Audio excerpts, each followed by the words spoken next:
और A option में देगा वो आपको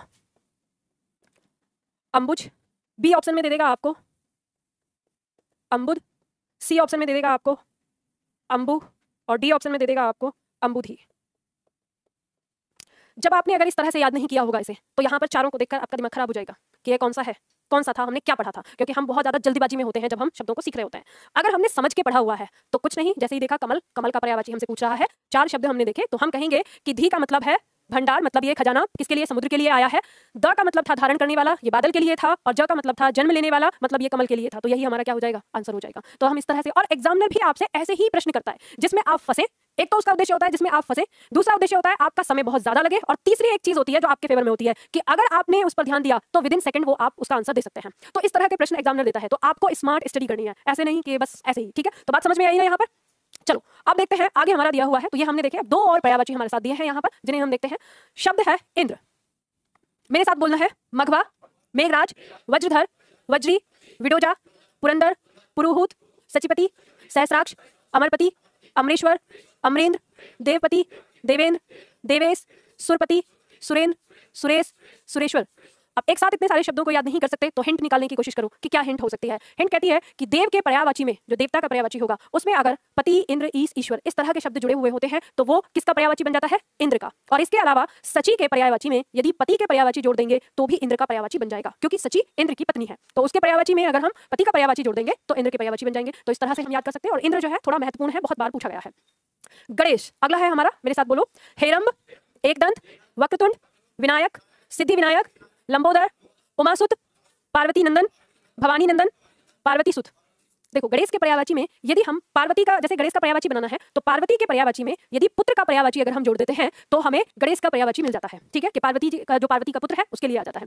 अब यहाँ पे आपकी सुविधा के लिए मैंने कुछ शब्द इस तरह से रखे हैं कि जैसे मान लो अब यहाँ पे पुत्र के पर्यायवाची की बात कही है, तो पुत्र का पर्यायवाची अकेला भी महत्वपूर्ण है हमारे लिए, तो ये गणेश के साथ ही रख दिया गया है यहाँ पर। यह है हमारा सेट नंबर 2, तो इसे हम करेंगे कल की क्लास में। तो यहाँ पे हमने इसी तरह से दिया है, जो एक दूसरे से लिंक होते हुए हमारे पर्यायवाची हैं उनको एक दूसरे के साथ में रखा गया है, जो महत्वपूर्ण है, ताकि हमें इधर उधर न घूमना पड़े और हमारे एक के साथ दूसरा भी हमें याद हो जाए। ठीक है, तो इस तरह से रखा है। तो यहाँ पे हमने अभ्यास सेट 1 में आज हमने गणेश, इंद्र, समुद्र, कमल, बादल और पानी, इनका पर्यायवाची देखा। ठीक है, तो इनको आप लोग अच्छे से एक बार घर पे अभ्यास कर सकते हैं, ऐसे ही चलते फिरते। जैसे कहते हैं ना चाय पे, हम चाय पे बैठे हैं, बातचीत कर रहे हैं, तो वहां पे कर सकते हैं। और जैसे आप लोग तो इस समय छात्र हो, तो छात्रों का जीवन कैसा होता है, छात्रों का जीवन इस तरह से होता है कि जब वो अपने घर पे कहते हैं ना बैठे हुए होते हैं, कहाँ पर, घर में बात कर रहे हैं, जब गपशप कर रहे हैं, तो इधर उधर की गपशप न करके आप क्या कर सकते हैं, आप पर्यायवाची सुन सकते हैं, विलोम शब्द सुन सकते हैं, एक दूसरे को टास्क दे सकते हैं। अच्छा, कितने छात्र करते हैं ऐसे? अरे मैम कौन करता है, ऐसे ही मूड फ्रेश करते हैं हम तो इधर उधर की बातों से। देखो ध्यान रखो, आप लोग छात्र हो, है ना, और छात्र के लिए क्या होना चाहिए, हर टाइम, हर पल, हर घड़ी एक ही धुन सवार होनी चाहिए, पढ़ाई पढ़ाई पढ़ाई। ठीक है, तो वो आपका तरीका चेंज हो जाना चाहिए हर बार अलग अलग। जैसे जब मैं छात्र थी तो मैं उन दिनों क्या करती थी कि जब कभी जैसे कोई चीज याद करनी हो और अगर याद नहीं हो रही है तो उस टाइम पे मैं सोचती थी कि चलो ऐसे याद नहीं हो रहा है, तो कोई फिल्मी गाना होता था, उसकी तर्ज, उसकी लय और जो किताबें हैं उनमें उस फिल्मी गाने को डालो, जो आपका फैक्ट और सारी चीजें उसके अकॉर्डिंग गाना बना दो और याद कर लो। तो कई बार ऐसा फायदा होता था, मनोरंजन भी हो गया और हमें चीजें भी याद हो गई। तो ऐसे ही आपको भी अपने जीवन में हर टाइम अपनी पढ़ाई के बारे में सोचना चाहिए। खैर चलो, बाकी आप लोग समझदार हो, आपको ज्यादा पता है कैसे पढ़ना है। हम लोग शुरू करते हैं अपनी क्लास। तो ये था हमारी शब्दावली जो हमने की। अब हम इससे आगे करेंगे। तो ये आपका पहला जो इकाई 1 है, इकाई 1 से हम लोग यहाँ से शुरुआत करेंगे। इकाई 1 का मतलब क्या है, हम थोड़ा सा इसको समझने की कोशिश करेंगे। जब हम शुरुआत करते हैं, यहाँ सब कुछ लिखा हुआ है, आप घर जाके पढ़ लेना, मैं आप लोगों को थोड़ा ऐसे समझा देती हूँ मौखिक। हम शुरुआत कर रहे हैं हिंदी की। हिंदी में हम पढ़ रहे हैं व्याकरण।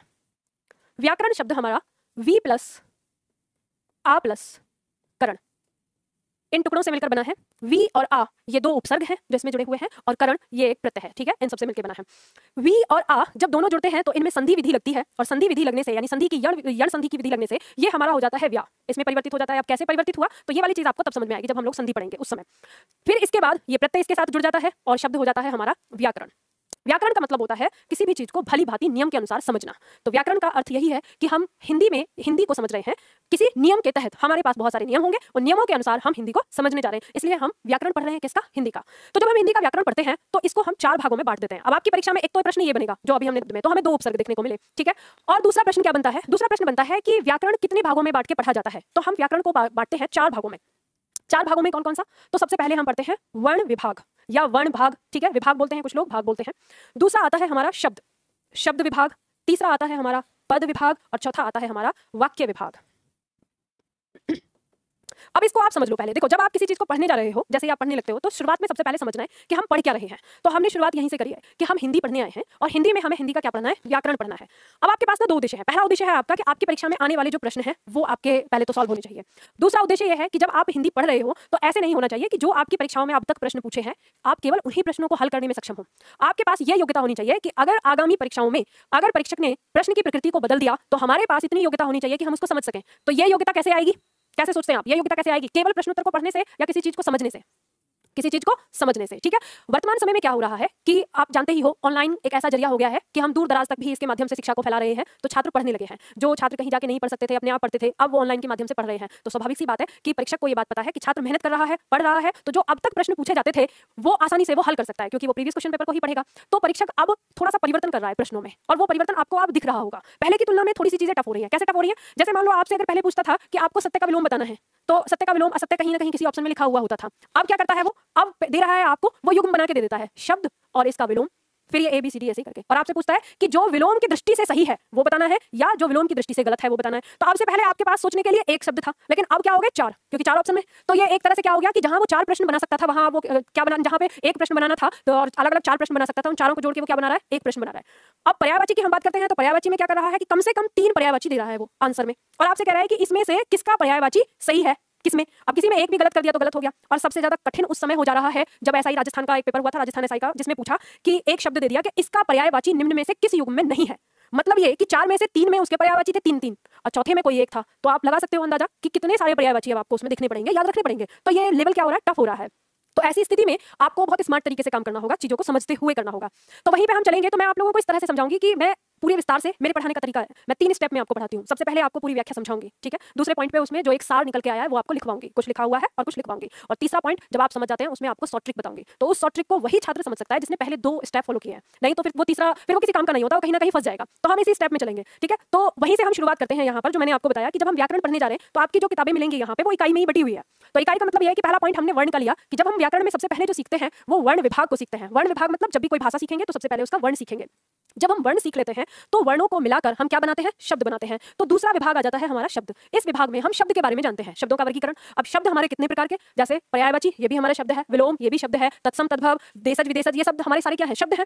तीसरा पॉइंट आता है पद, पद विभाग। अब पद क्या है, तो पद होता है ये भी एक तरह से शब्द होते हैं, लेकिन ये वे शब्द होते हैं जिन शब्दों को कोई पदवी दे दी जाती है। जैसे मान लो हमने वाक्य लिया, हमने कहा एक वाक्य हमने छोटा सा कि दीपक किताब पढ़ता है।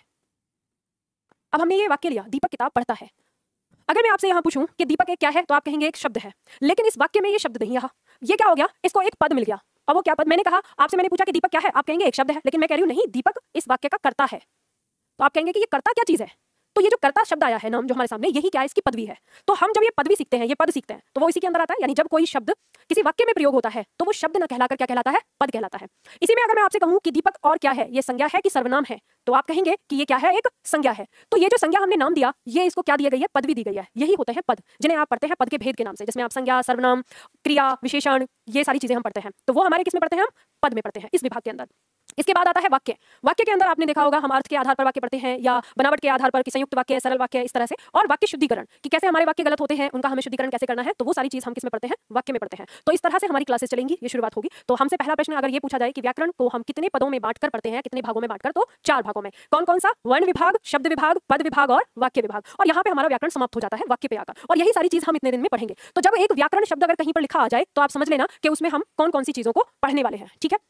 अब जब हमने व्याकरण में देखा तो हमें सबसे पहला क्या मिल रहा है, यहाँ पर वर्ण विभाग मिल रहा है। अब यहीं से हम शुरुआत करेंगे, बिल्कुल स्टार्टिंग से पहला पॉइंट। जब हम वर्णमाला और वर्ण की बात करते हैं तो वर्णमाला आपने ये नाम सुना होगा, ठीक है। किसे कहते हैं वर्णमाला, सब लोगों को पता है किसे कहते हैं, वर्णों के व्यवस्थित क्रम को वर्णमाला कहते हैं, ठीक है। ये हम हमेशा से पढ़ते आए हैं, इसको हमने अच्छी तरह से समझा है। तो आपकी परीक्षा में यहाँ से प्रश्न भी आता है कि वर्णों के व्यवस्थित क्रम को क्या कहते हैं, ऑप्शन में लिया रहता है और आपने हमेशा से इसका आंसर लगाया वर्णमाला, और चलता रहा है, आसानी से समझ में आता रहा। कई बार इसमें गलतियां भी होती हैं, इसीलिए बार बार रिपीट होता है, क्योंकि रिपीट होता है तो मतलब गलतियां होती है।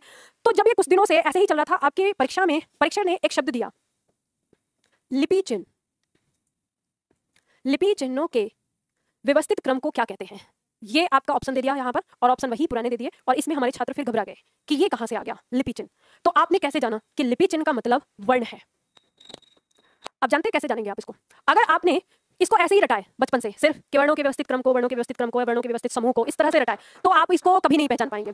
अब वर्ण की परिभाषा आती है, तो वर्ण की परिभाषा अगर कोई आपको बताता है तो आप कैसे पढ़ते हैं कि वर्ण वे हैं जिनका खंडन ना हो सके या जिसका टुकड़ा ना हो सके। ये चीज आपने पढ़ी है। अब मुझे ये बताइए कि ये वाली चीज आपने रट ली कि जिसका टुकड़ा ना हो सके, आपने ये कभी सोचा कि टुकड़ा तो कैसा टुकड़ा, मतलब टुकड़ा होने का मतलब कैसा टुकड़ा, कैसा टुकड़ा होता है और क्या चीज होती है? तो अगर कोई आपसे ये पूछ ले कि कैसा टुकड़ा, तो आप बता पाएंगे? नहीं, आप कहेंगे अरे किताब में लिखा है पढ़ लो, है ना, ऐसे ही ना। अब देखो कैसे टुकड़े की बात कर रहे हैं कि वर्ण है क्या जिसका टुकड़ा ना हो सके। तो वर्ण होता है, जैसे मान लो हम एक शब्द लेते हैं, हमने शब्द लिया राम, ये राम शब्द लिया, क्या हम इसका टुकड़ा कर सकते हैं? कर सकते हैं, बिल्कुल कर सकते हैं। हम इसे दो टुकड़ों में तोड़ सकते हैं, रा और मा। ये दो टुकड़े हमारे क्या कहलाते हैं? ये जो आया है ना, इसको हम कहेंगे अक्षर। ध्यान रखिएगा, अब आप लोग रफ कॉपी का प्रयोग कर सकते हैं जो मैं यहाँ पे चीजें समझा रही हूँ, ठीक है।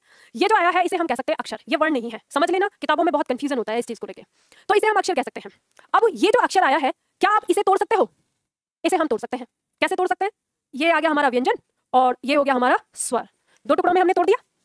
अब ये बताइए क्या आप इसे तोड़ सकते हो? इसको नहीं तोड़ सकते। इसको तोड़ सकते हो? नहीं तोड़ सकते। तो अब हम इसी बात की कर रहे थे, मतलब जो हमने कहा था ना जिसका टुकड़ा नहीं हो सकता, जिसका खंडन नहीं हो सकता, वो यही बात थी। यानी इसको हम नहीं तोड़ सकते, इसको हम नहीं तोड़ सकते, तो यही दोनों हमारे क्या है? वर्ण है। क्या है ये? वर्ण। ये दोनों हमने निकाले, एक इस तरह से लिखा है और एक इस तरह से लिखा है, ठीक है। तो अब हमें देखेंगे कि ये ऐसे लिखा है, ये ऐसे लिखा है, ये क्या है नीचे, ये हल है, ठीक है। तो हमें ये बात समझ में आ गई अब कुल मिला के कि वर्ण हम इसको कह रहे हैं जिसको हम और नहीं तोड़ सकते। इसका उच्चारण हो रहा है, इसका उच्चारण हो रहा है, अब इसे हम और टुकड़ों में नहीं तोड़ सकते, ये हमारे वर्ण है। तो हमारे सामने एक शब्द आ गया और वो क्या है? वर्ण। अपने दिमाग में एक शब्द याद रखना, मैंने लिपि चिन्ह जो लिखा है, कैसे उसको पहचानेंगे? वर्ण आ गया, तो हमने इस वर्ण को कहा कि वर्ण जो है वो हमारा इसका और टुकड़ा नहीं हो सकता। तो ये वाली बात आप सब लोगों को यहाँ इस समय समझ में आ गई कि हम कैसे टुकड़े की बात कर रहे थे। अब इस वर्ण को हम एक और नाम से जानते हैं जिसे हम कहते हैं ध्वनि, ठीक है। आपकी परीक्षा में ये भी प्रश्न आता है कि ध्वनि को अन्य किस नाम से जाना जाता है, तो आप लिखते हैं वर्ण। देखो जिन छात्रों ने प्रीवियस क्वेश्चन पेपर पढ़े होंगे उनको पता होगा कि कहाँ कहाँ से प्रश्न आता है, और अगर जिसने नहीं पढ़े हैं तो मैं आपको ये सलाह दूंगी कि आप कोई भी सब्जेक्ट पढ़ें, आप सबसे पहले उसके प्रीवियस क्वेश्चन पेपर जरूर पढ़ें। कोई भी टॉपिक पढ़ने से पहले उससे संबंधित जो प्रश्न है वो जरूर पढ़ के जाएं, क्योंकि अगर आप प्रश्न पढ़ के जाएंगे तो जिस समय आप अध्ययन कर रहे होंगे आपको ये अनुमान लग जाता है कि प्रश्न किस तरह के बनते हैं, तो इससे आपको आसानी रहती है ना। तो वर्ण और ध्वनि क्या है? दोनों एक ही चीज है, लेकिन फिर भी इनमें अंतर है। अब यहाँ से आपके दो प्रश्न बन जाते हैं, दोनों में क्या समानता है? दोनों एक ही चीज को कहते हैं। दोनों में असमानता क्या है? अब वो देखना है। तो असमानता ये है कि जो ये वर्ण है ये ध्वनि का लिखित रूप है। ये क्या है? लिखित रूप। किसका? ध्वनि का। और जो ये ध्वनि है ये क्या है? तो ये वर्ण का मौखिक रूप है। ये है मौखिक रूप। तो अब हमें यहाँ पे ये बात पता चलती है कि जब हम किसी भाषा के बारे में जान रहे होते हैं, कोई भाषा है हमारी और हम उसको जान रहे हैं, तो सबसे पहले छोटी इकाई से ही जाते हैं, और छोटी इकाई हमारी भाषा की, हिंदी भाषा की छोटी इकाई क्या कहलाती है? वर्ण कहलाती है। और यह भी हमारा एक प्रश्न बन जाता है कि भाषा की सबसे छोटी इकाई क्या है? वर्ण है, ठीक है। मौखिक रूप का मतलब हो गया जो हम अपने मुंह से उच्चारण कर रहे हैं। तो भाषा सबसे पहले या कहें अपने प्रारंभिक स्तर में भाषा क्या होती है? अपने प्रारंभिक स्तर में भाषा मौखिक ही होती है। जैसे हम लोगों ने जब भाषा बोलना शुरू किया, तो जैसे मैं अभी आपसे बात कर रही हूँ, हमने एकदम से ऐसे शुरू नहीं किया। और इसकी पहचान आपको होती है, जैसे आप छोटे बच्चे को देखेंगे, छोटा बच्चा जीता जागता उदाहरण है कि भाषा कैसे बनी है इस चीज को। जैसे वो भाषा सीखता है, जब वो छोटा होता है तो शुरुआत में कैसी आवाज निकालता है? आ, ई, उ, पा, मा, इसी तरह से बोलता है ना।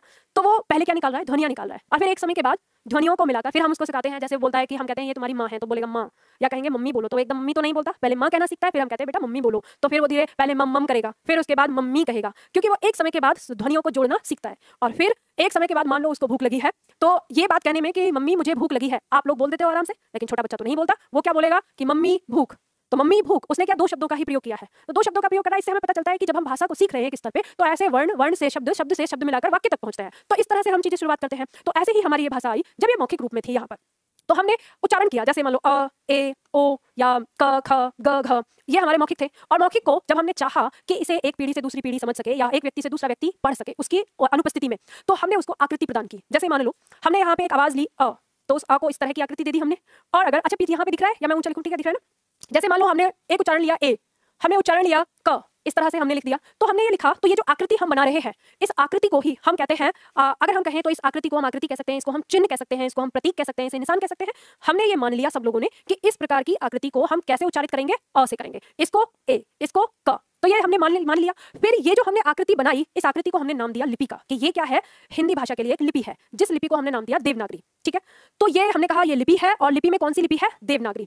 अब इसी तरह से कहीं पर अब मनुष्य तो हर जगह है, तो एक जगह के मनुष्य ने फिर भाषा का निर्माण किया और भाषा में उसने कुछ ध्वनियां बनाई। जैसे वो लिखना चाहता था ए, तो उसने ए को इस तरह से लिखा, या उसने ए को इस तरह से लिखा।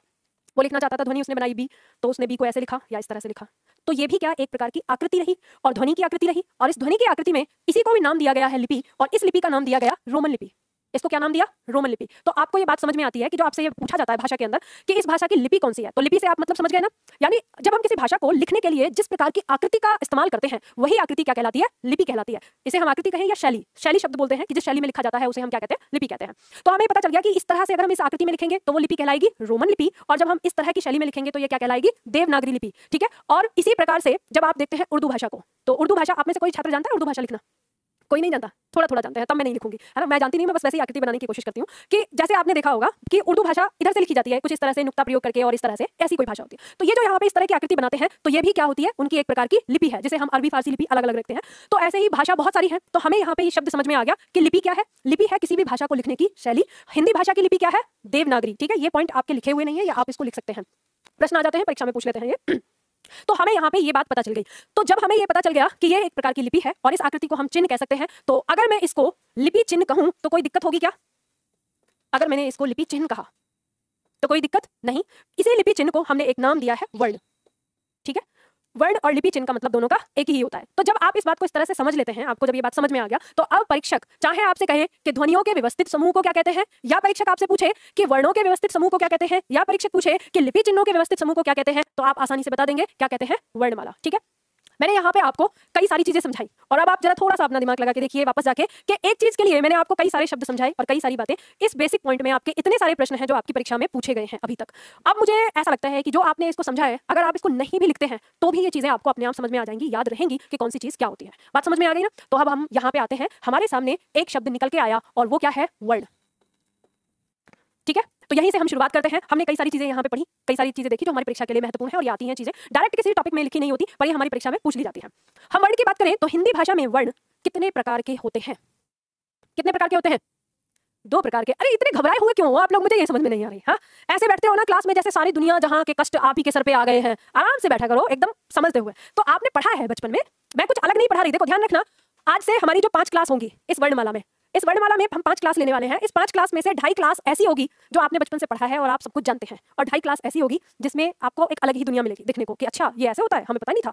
तो वो जो आपको पता नहीं है उसको बताने के लिए हमें वो भी पढ़ना होगा जो हमें पहले से पता है। ठीक है, तो इसलिए जो चीज आपको पता है कॉन्फिडेंस के साथ उसे बोलिए, उसी में तो आपको पता चलेगा कि जो नहीं पता है वो क्या है। तो वर्ण की जब हम बात करते हैं तो वर्ण हमारे कितने प्रकार के? 2 प्रकार के। कौन कौन से? स्वर और व्यंजन। स्वर की परिभाषा क्या होती है? स्वर वे वर्ण होते हैं जिनका उच्चारण स्वतंत्र रूप से होता है। ठीक है, ये परिभाषा आपने पढ़ी है, स्वतंत्र रूप से इनका उच्चारण होता है। जैसे अगर हम उदाहरण लेना चाहें तो जैसे हमारा स्वर हो गया अ, जैसे आ, जैसे ई, जैसे ए, जैसे ओ आदि आदि। इतना ही ठीक है या और लिखे? इतना ही ठीक है अभी उदाहरण के लिए। व्यंजन, व्यंजन की परिभाषा क्या होती है?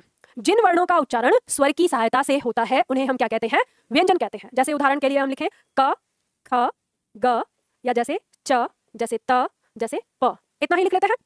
अब यहाँ पे इनके नीचे मैंने अभी हल लगाया है। ठीक है, ये क्या है इसको समझेंगे पर बाद में समझेंगे। पहले आप मुझे बताइए कि परिभाषा याद हुई आप लोगों को?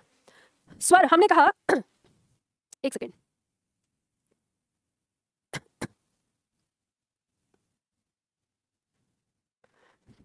चलो। तो मैंने यहाँ पे आपको बताया कि स्वर और व्यंजन। स्वर की परिभाषा हमने क्या देखी कि जिनका उच्चारण स्वतंत्र रूप से होता है। जैसे उदाहरण के लिए बोलो ए, आ, ई, ए, ओ। ठीक है, और व्यंजन जिनका उच्चारण स्वर की मदद से होता है, जैसे क, ख, ग, च, त, प। अब मुझे ये बताइए कि ये परिभाषा आपने अपने मन से बताई है, आपको समझ में आती है, या फिर बस रट ली है? रट ली है। ये पता है आपको कि स्वर की सहायता से कैसे? ये पता है? एक बार चेक तो कर लेते हैं, विद्वानों के ऊपर चल के जाने का क्या मतलब है? हाँ, एक बार चेक करके देखते हैं परिभाषा सही लिखी हुई है कि नहीं है। यहाँ कहा है कि स्वर वे है जिनका उच्चारण अपने आप हो जाता है, स्वतंत्र रूप से हो जाता है। तो हमने उच्चारित किया अ, आ, ई, ए, ओ। कोई दिक्कत हुई? आराम से उच्चारण हो गया। यहाँ पे हमने उच्चारण कहा कि व्यंजन का उच्चारण स्वर की सहायता से होता है। हमने उच्चारित किया क, ख, ग। कहाँ जरूरत पड़ रही है स्वर की? ये पता तो होना चाहिए ना कि स्वर की जरूरत पड़ भी रही है कि नहीं पड़ रही है। तो जोर से उच्चारित करके बताओ ये क्या है? ये, अब रुको, आप जो क बोलने के बाद अ जो लगा रहे हैं ना, इसको मत लगाओ। ठीक है, जो आप बोल रहे हो ना जैसे क, तो क के बाद अ पे जो आप खत्म कर रहे हो इसको छोड़ दो, अब उच्चारण करो। क्या बोल रहे हो? अब मैं आपको यहाँ पर बाउंडेशन लगाती हूँ कि यहाँ पर 13 स्वर हैं आपके, 11 + 2। इन 13 में से कोई सा भी स्वर अंत में नहीं आना चाहिए। ठीक है, कोई सा भी नहीं, ना ई, ना आ, ना उ, ना कै, ना को। ठीक है, अब उच्चारण करो। बोलो, अंदर पता नहीं चल रहा उच्चारण क्या है? पता है? पता नहीं चल रहा? पता है कि क्या उच्चारण करेंगे, लेकिन क्यों नहीं बोल पा रहे हो? क्योंकि बाउंडेशन लगा दी तो बाहर निकल ही नहीं रहा। अंदर हमको पता है, तो बाहर निकलने के लिए किसकी मदद चाहिए हमको? चलो आपको मैं मदद करती हूँ। आप एक काम करो, इसके साथ बोल सकते हो। आप बोलो, उच्चारण कर पा रहे हो? उसी तरह से अगर मैं मान लो मैं कहूं कि इसके साथ बोलो, बोल पा रहे हो? इसी तरह से अगर मैं कहूं इसके साथ, आ रहा है ना? तो बात समझ में आई कि जो परिभाषा हमें दी है विद्वानों ने वो सही है। सही है ना? बात समझ में आ गई।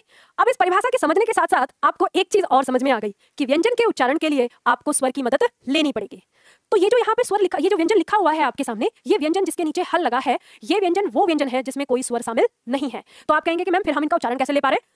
आप लिखित रूप में आप जानते हैं कि उच्चारण संभव नहीं है, लेकिन पढ़ने के लिए, ज्ञान के लिए आप उसका उच्चारण कर पाते हैं। ठीक है, उस समय आप पढ़ते समय अपने आप ही मदद ले लेते हैं। तो जैसे ही जब मैंने आपको रोका कि कोई भी स्वर बाहर नहीं आना चाहिए, तो आप नहीं उच्चारण कर पाए, तो मन मन में पढ़ पा रहे थे। तो इसलिए इस बात को ध्यान रखिएगा कि जब भी व्यंजन के नीचे हल लगा होगा, मतलब उसके अंदर कोई स्वर शामिल नहीं है। ये याद रखिए कि आप पढ़ेंगे आगे संधि, आप पढ़ेंगे आगे प्रत्यय, आप आगे लिखेंगे वर्तनी, जितने भी शब्द हैं, ये चीज आपको पीछा नहीं छोड़ेगी। अगर आपने ये वाला पॉइंट नहीं समझा कि व्यंजन और स्वर का आपस में क्या कनेक्शन है और ये कैसे लगता है, तो ये चीज आपको परेशान करती रहेगी। तो ये यहाँ पे हम समझते हैं, तो हमको ये वाली बात समझ में आ गई कि जो व्यंजन है उनके उच्चारण के लिए हमें ध्वनि, स्वर की आवश्यकता है। तो अब जैसे मान लो हमने यहां पर ये जो हमारा व्यंजन था, इस व्यंजन के साथ ये व्यंजन, इस व्यंजन के साथ हमने स्वर लगा दिया आ, तो हमने इसको क्या लिख दिया? का। इस तरह से हम इसका उच्चारण कर पाए। ठीक है, तो ये हमें दिख रहा है इस समय कि का व्यंजन के साथ हमारा कौन सा स्वर है? आ। लेकिन कई बार होता क्या है, कई बार क्या, हमेशा की बात है, हमारे स्वर के व्यंजन के साथ जो लगा हुआ होता है स्वर, वो लगा होता है अ, और हमारा जो व्यंजन है वो इस तरह से लिखा होता है। यानी अगर हम किसी भी व्यंजन के नीचे से उसका हल हटा दें, जैसे ये हल लगा है तो इसका मतलब है कि इसमें स्वर नहीं है, लेकिन अगर हम इसको हटा दें तो इसका मतलब क्या हो गया? इसमें स्वर है। तो ये बात आपको समझ में आ गई। तो अब इसमें स्वर है कौन सा? तो आपको पता है कि ये व्यंजन और ये इसका स्वर। तो यहाँ पर ये जो अ आया, इस अ की कोई मात्रा नहीं होती, और जब ये किसी व्यंजन में लगता है तो उस व्यंजन के नीचे का हल हटा देता है, और जब इसका हल हट जाता है तो ये हमारा अक्षर कहलाता है, तब वर्ण नहीं कहलाता। या तो आप इसे व्यंजन वर्ण कह सकते हैं, तब बोल सकते हैं, नहीं तो ये व्यंजन अक्षर होता है। ठीक है, अक्षर कब होता है? अक्षर वो वर्ण होता है जिसका हम उच्चारण एक सांस में कर सकते हैं। जैसे आप परिभाषा देखेंगे तो अक्षर की परिभाषा दी गई है कि जिसका हम उच्चारण एक आघात में कर लें। एक आघात का मतलब एक सांस में। तो जब तक व्यंजन के साथ स्वर शामिल होगा ही नहीं तो इसका उच्चारण तो संभव ही नहीं है, और जब इसके साथ हमारा स्वर शामिल हो जाता है तो इसका उच्चारण संभव हो जाता है। तो जब इसका उच्चारण संभव हो गया तो ये हमारा क्या हो गया? अक्षर हो गया। अब आप कहेंगे कि मैम ये अक्षर हो गया, तो क्या ये भी अक्षर कहलाएगा? तो नहीं, स्वर को आप अक्षर नहीं कहेंगे। तो हम ये बात जान लेंगे कि जो हमारा वर्ण है, अब मैं इसको यहाँ से हटाती हूँ, जो मुझे समझाना था वो आप समझ गए। जो वर्ण है, वर्ण वो जिसका हम और टुकड़ा नहीं कर सकते। दूसरा शब्द आता है अक्षर। अक्षर को हम कह सकते हैं कि जब स्वर और व्यंजन आपस में मेल करते हैं उससे बना अक्षर ही कहलाता है। ठीक है, तो जैसे हमने कहा कि ये हमारा व्यंजन और इसका मेल हमने स्वर से किया, और ये जो हमारा आया ये हमारा क्या कहलाएगा? अक्षर कहलाएगा। ठीक है, इसी को हम अक्षर बोलेंगे। तो दोनों में अंतर ये है, और ये इस तरह से रहता है कि हमें इस बात में समझ में नहीं आता। अब इसमें कंफ्यूजन कहाँ होता है? कंफ्यूजन होता है कि ये जो शब्द है हमारा अक्षर, इस अक्षर को हम अनेकार्थक शब्द में रखते हैं। यह है एक अनेकार्थक शब्द जिसका अर्थ होता है, एक तो अर्थ हो गया वर्ण, वर्ण से मतलब ये वाला वर्ण जो हम ये कह रहे हैं। दूसरा इसका अर्थ होता है ईश्वर से। ठीक है, तीसरा इसका अर्थ है ब्रह्मा से, अक्षर ब्रह्मा को कहते हैं। चौथा अर्थ आ जाता है आत्मा से, आत्मा को भी अक्षर कहते हैं। और पांचवा अर्थ आ जाता है जिसका कभी क्षय ना हो। क्षय मतलब जो कभी नष्ट ना हो। ठीक है, तो जो कभी नष्ट ना हो, ये वाली चीज को लेके, इस वाले अर्थ को लेके हमारे छात्र कई बार कंफ्यूजन में आ जाते हैं कि मैम आपने तो कहा कि अक्षर मतलब इसका अर्थ तो कहता है कि जो कभी नष्ट ना हो, मतलब टुकड़ा ना हो, फिर वर्ण वाली परिभाषा से क्या करते हैं? आपस में जोड़ देते हैं, और इससे दिमाग में कंफ्यूजन आ जाता है। तो इस बात का ध्यान रखिएगा कि अक्षर जो शब्द है वो अपने आप में अनेकार्थक शब्द है, और यहाँ जो इसका अर्थ है वर्णमाला के अंदर वो ये है कि जब वर्ण, स्वर और व्यंजन एक साथ मिलकर जो युग्म बनाते हैं उस युग्म को ही हम अक्षर कहते हैं। ठीक है, और हम इसको तोड़ सकते हैं, ऐसा कुछ नहीं है कि इसका क्षय ना हो, ये वाली बात नहीं है। वो क्षय वाली बात जो है वो दूसरा अर्थ है उसका, जब क्षर और अक्षर दोनों एक दूसरे के विलोम में आते हैं। ठीक है, तो इस बात को ध्यान रखिएगा। मैंने आपको वो सारी चीजें बताई हैं, और वो मैं सारे पॉइंट बताऊंगी जहां पॉइंट पे अक्सर विवाद है और जो आपसे कहीं पे भी कोई प्रश्न करके आपको रोक सकता है, टोक सकता है, तो आप उस चीज पर ध्यान दीजिएगा। तो ये बात आपको समझ में आ गई यहाँ पर। तो हमें यहाँ एक बात समझ में आई जो हमने अभी समझी कि जो हमारे व्यंजन है वो उनका असली रूप ये है, इसको हम कहेंगे व्यंजन का वास्तविक रूप। ठीक है, जब ये इस तरह से होता है ऐसे तो इसको हम हलंत बोलते हैं। जिस वर्ण के नीचे हल लगा होता है उसे हम हलंत कहते हैं, और जिस व्यंजन के नीचे हल नहीं लगा होता उसे हम अजंत बोलते हैं। लिखने की जरूरत नहीं है, लिखवाऊंगी आगे। तो इसमें हमने जो देखा कि हलंत से अजंत बनाने के लिए हम क्या क्या, किन किन चीजों का प्रयोग करते हैं, कैसे कैसे बना सकते हैं, तो इन सारी चीजों को समझने के लिए हमें वर्णमाला का जो पॉइंट है हमारा स्वर और व्यंजन, उनको विस्तार से पढ़ना पड़ेगा, एक तरफ से एक क्रम से पढ़ना पड़ेगा। तो हम लोग अब यहाँ पे, अब आप आए हो तो थोड़ा सा इसमें एक परिभाषा लिख ही लो। आज बहुत ज्यादा नहीं कराऊंगी क्योंकि सबके पास नहीं है। ठीक है, जो यहाँ पे वर्णमाला की परिभाषा है, इसमें यहाँ पे वर्णमाला की परिभाषा लिख लो, वर्ण विभाग में जो हमने देखा यहाँ पर लिखना है वर्णों, ब्रैकेट में लिपि चिन्ह भी लिख लेना।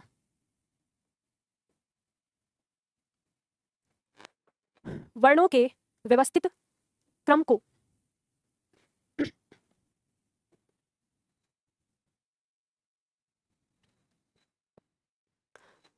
वर्णों के व्यवस्थित क्रम को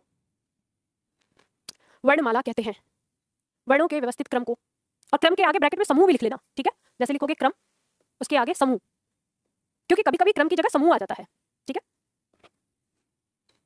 वर्णमाला कहते हैं, पूर्ण विराम लगा दीजिए। अभी आपको पता है, आगे एक लाइन लिखिए, हिंदी वर्णमाला में वर्णों की संख्या 52, हिंदी वर्णमाला में वर्णों की संख्या 52 होती है। और देखो, ऐसा जरूरी नहीं है कि आप 52 देवनागरी में लिखें, संख्यात्मक रूप में भी लिख सकते हैं, और संख्यात्मक रूप में आप जो अंग्रेजी भाषा के ये सिंबल हैं उनके रूप में भी लिख सकते हैं, क्योंकि हिंदी भाषा ने इसको स्वीकार किया हुआ है। ऐसा जरूरी नहीं है कि आपको इसके लिए यही लिखना पड़े। अच्छा, कितने छात्र ऐसे हैं जिनको हिंदी गिनती आती है? औरों को नहीं आती? भूल गए, बचपन में पढ़ी थी। याद कर लो, याद कर लो, भूलो मत, लिखना चाहिए, याद रहनी चाहिए हमें। पर हाँ, ये है कि हम इसको लिख सकते हैं, ये स्वीकार्य है, ठीक है, ऐसा नहीं है। देखो, एक बात ये ध्यान रखना, हमारी हिंदी भाषा के बारे में इतनी खूबसूरत सी, इतनी प्यारी सी बात है, मुझे नहीं पता आपको किसी ने बताई होगी या नहीं। हम हिंदी भाषा को मातृभाषा कहते हैं। मातृभाषा मतलब माता के द्वारा सिखाई गई भाषा। हालांकि ये कहना उचित नहीं होता हिंदी के लिए, क्योंकि हर इंसान की भाषा मातृभाषा नहीं है। हमारी जो बोलियां होती हैं, आप जहां से आए हैं, आपकी मम्मी जिस भाषा को बोलती है वो आपकी मातृभाषा है, ठीक है। तो हिंदी हर जगह की नहीं है, जो हिंदी है खड़ी बोली एक सीमित क्षेत्र पे है, अलग अलग आते हैं, पर फिर भी हम इसे मातृभाषा क्यों कहते हैं? क्योंकि एक तो हम भारत माता शब्द प्रयोग करते हैं, अपने देश के लिए भारत को भारत माता प्रयोग करते हैं, तो हम भावनाओं में वसीभूत होकर अपनी हिंदी को मातृभाषा कहकर पुकारते हैं, पहला कारण। दूसरा कारण ये कि जिस प्रकार से हमारी माँ होती है ना, कि अपने बच्चे की सहूलियत को देखते हुए अपने आप को परिवर्तित कर देती है, और वो उसके स्वास्थ्य का ध्यान रखते हुए उसको बहुत सारी चीजें इस तरह से खिला देती है कि बच्चा नहीं भी चाहता फिर भी वो उसके स्वास्थ्य को ध्यान में रखते हुए खिला देती है। जैसे आप कहेंगे आप मोटे हो रहे हैं, तो आप बोलेंगे कि मम्मी कल से ना 4 रोटी मत रखना, 2 रोटी रखना, मैं बहुत मोटा हो गया हूँ। तो कहेंगे ठीक है, कोई बात नहीं, तो वो 2 रोटी ही बनाएंगी, लेकिन आप पाएंगे कि जितने आटे से 5 रोटियां बनती थी, उतने आटे की वो 2 रोटियां हैं। तो मतलब बराबर यही है कि वो आपको कम नहीं देंगी, वो ज्यादा ही देंगी। तो आप चाहे कितना भी वो करें, लेकिन जो माँ है वो क्या करती है, अपने बच्चे को एक अलग ही दुलार करती है। तो हमारी हिंदी भाषा भी इसी तरह से हमें दुलार करती है। आपने इस चीज को देखा हो या नहीं, लेकिन आप जानते हैं कि जब हम हिंदी भाषा पढ़ते हैं तो उसमें शब्दकोश हमारा आता है अलग, शब्दों का वर्गीकरण। उसमें हम पढ़ते हैं कि सोर्स, जैसे हम स्रोत कहें, इतिहास कहें या उत्पत्ति कहें, इसके आधार पर हम शब्द पढ़ते हैं। तो इसके आधार पर हमारे शब्द 5 प्रकार के होते हैं: तत्सम शब्द, तद्भव शब्द, देशज, विदेशज और संकर। तो तत्सम में आते हैं जो हमने संस्कृत भाषा से सरल शब्द लिए हैं। तद्भव वो शब्द हैं जो परिवर्तित होकर बने हैं, हिंदी के अंदर आए हैं। और जो देशज शब्द हैं, ये वे शब्द हैं जिनके सोर्स का हमें पता नहीं है कि आए कहां से हैं। हम कह सकते हैं कि हमारे देश की जो बोली है, उन बोलियों से जो इकट्ठे हुए हैं शब्द, वो देशज शब्द के अंदर आते हैं। और विदेशज शब्द वे शब्द हैं जो विदेशी भाषाओं से आए हुए शब्द हमारी हिंदी भाषा में हैं।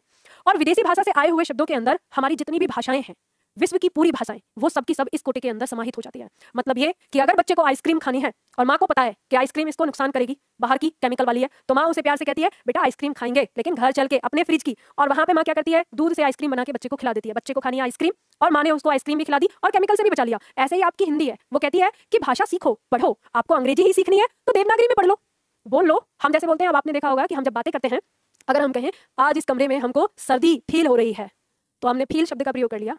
हमें भी कह सकते हैं हमें इस कमरे में सर्दी महसूस हो रही है, तो हमारी हिंदी ने हमें रोका तो नहीं।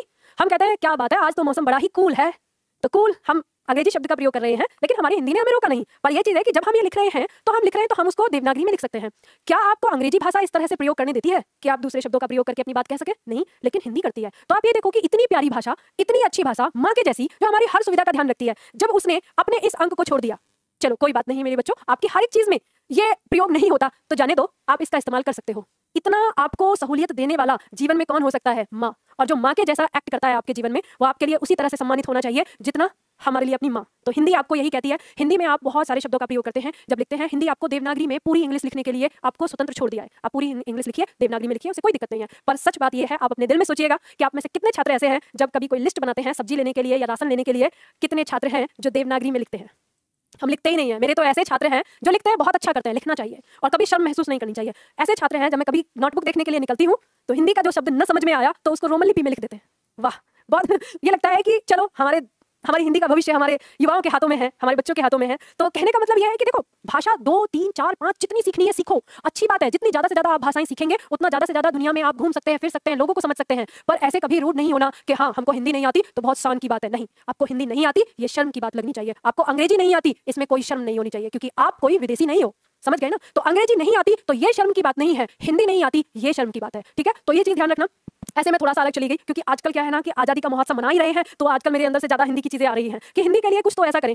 अभी हमारे एक किसी महाशय ने, नाम नहीं देखा, उन्होंने पैसे लगा के और ये कमेंट लिखा था कि आप हिंदी भाषा के लिए बहुत अच्छा काम कर रही हैं, तो मैं उनका थैंक्स कहना चाहती हूँ। मैं जब पढ़ा रही थी तो पढ़ाते समय मेरी अपनी ये चीज खास चीज है कि मैं पढ़ाते समय डिस्टर्ब नहीं करती। मेरे लिए पढ़ना और पढ़ाना सबसे पहले होता है, बहुत इंपॉर्टेंट है। मैं उन सारी चीजों में बीच में किसी चीज को नहीं लेती। पर जिसने भी कहा उनके लिए थैंक्स। और ये सारी चीजें हैं कि मैं आप सभी लोगों से, जो मुझे ऑनलाइन देख रहे हैं, जो लोग मुझे बिना पढ़ाई के देखते हैं, जिन्हें सिर्फ हिंदी पसंद है, तो मैं उनसे यही कहूंगी कि हिंदी के प्रचार प्रसार में मेरा सहयोग करें, मेरा साथ दें। और मैं मेरे छात्रों से भी ये कहना चाहती हूँ कि नंबर 1, कहते हैं ना 100% नंबर लाके हिंदी के अंदर आपको नाम रोशन करना है निधि एकेडमी का, क्योंकि निधि एकेडमी का एक ही उद्देश्य है, हिंदी को आगे ले जाना है, हिंदी को आगे बढ़ाना है। तो यहाँ पे मैं समझा रही थी, आप लोगों ने क्या लिखा जरा मुझे बता दो, एक क्लास में लिख देती हूँ।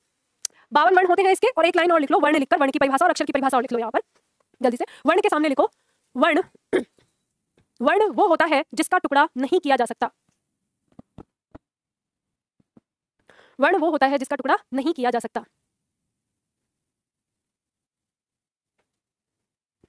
और अक्षर लिखकर लिख लो आगे। एक आघात में, एक आघात में उच्चारित होने वाला,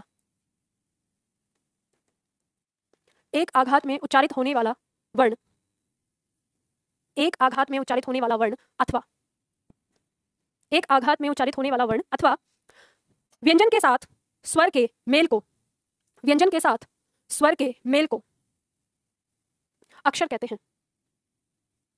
व्यंजन के साथ स्वर के मेल को अक्षर कहते हैं। और उसके नीचे आप इस तरह से लिख सकते हो जैसे क प्लस अ बराबर क, ठीक है, ये हमारा क्या हो जाएगा, अक्षर कहलाएगा। इन्हें आप चाहो तो अलग लिख सकते हो, ये व्यंजन ये स्वर ऐसे, और इसे अक्षर इस तरीके से। चलो आज की क्लास में हम इतना ही करेंगे, कल से शुरू करेंगे स्वर को, ठीक है। आगे तब तक आप लोग अपनी आगे किताबें ले लेंगे ना, ठीक है। तो आज के लिए इतना ही करते हैं, बाकी किसी का अगर कोई डाउट हो, कुछ पूछना हो तो पूछ सकते हैं। क्या था 44, ये आपने कहाँ पढ़ा? बहुत टेंशन मत लो, मैंने आपसे कहा है कि वर्णमाला जो है वो हम 5 क्लास में पढ़ेंगे, तो पूरा आपको बताऊंगी, एक एक शब्द एक एक चीज के बारे में हम पढ़ेंगे। 44 ही नहीं, कुछ लोग तो 50 भी बताते हैं, ठीक है, कुछ लोग अलग बताते हैं। जैसे आप देखेंगे स्वर के बारे में, कुछ लोग कहेंगे कि स्वर 11 होते हैं, कुछ लोग कहेंगे कि स्वर 10 होते हैं, कुछ लोग कहते हैं स्वर 13 होते हैं। तो कब 13 है, कब हमारे 11 है, और 10 तो होते ही नहीं है, लेकिन फिर भी कुछ लोग बोलते हैं कैसे होते हैं। तो वो सारी ये सारी चीजें हम पढ़ेंगे, अभी पढ़ेंगे एक एक करके, क्योंकि ये सारे पॉइंट हैं आपके, ये सारे पॉइंट हैं आपके दिमाग में डाउट रहेंगे, ठीक है।